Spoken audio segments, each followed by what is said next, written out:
Hello, dearly beloved of God. Welcome to the end of this week's series, Why Marry? If you are yet to subscribe to this channel, kindly do so by clicking on the subscription button and tell someone about the Peaceful Marriage TV. Now, why marry? Marriage is for giving. Life on its own is giving. The day you stop giving, you start dying gradually. And this will change your perspective when you want to get married.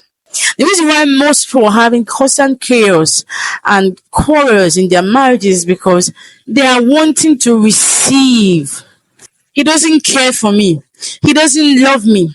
She didn't call me. She didn't serve me my food right. It's always a me aspect. But when you are going into marriage for giving, you get minimally angry and maximally propelled to make that person better. You are in your marriage to make your spouse better. They didn't call you, but the question now is, did you call them? When you give, automatically you receive. Marriage is for two givers.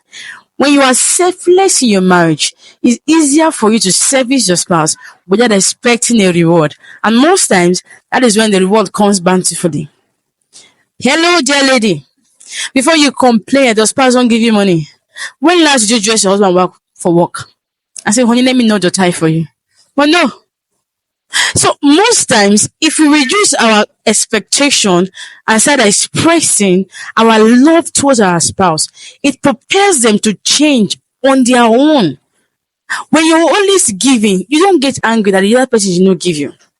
And if you are selfish, sorry to say, you might be so disappointed because you expect your spouse to kiss you and he just left. You expected them to give you some money and they just left. Express and stop expecting. Number two, it will do two things for you. It will help you to kill depression.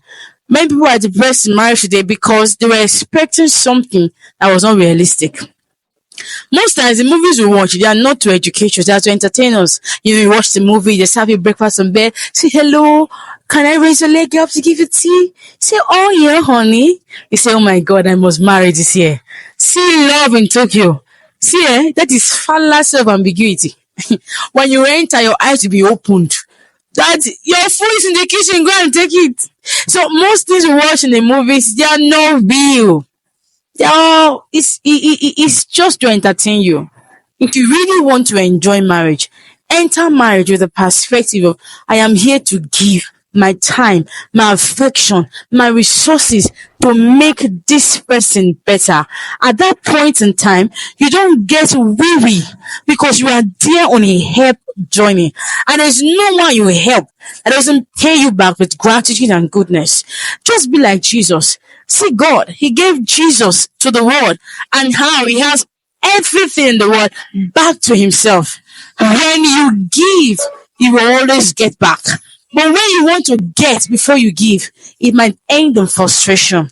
I leave you with this food for thought.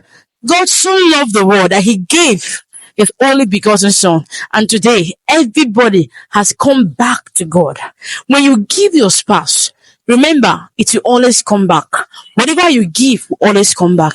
Bible says, give and it shall be given unto you. Good measure, shake down, press down, rolling together, shall men give unto your bosom. Whatever you give, your time, your money, anything you give, will always come back to you. Why not start today with a fresh mentality? Even if you're already in marriage, start giving your spouse that love you are expecting. Start giving them that attention you are expecting. Start giving them. And obviously, you can't do this on your own. But the Word of God is a platform to make it easy for you to give. Because naturally, human beings are selfish. But when the Spirit of God enters into you, He makes you a selfless being. And as such, you enjoy your marriage. All right, have a wonderful weekend. See you next week for more series. God bless you.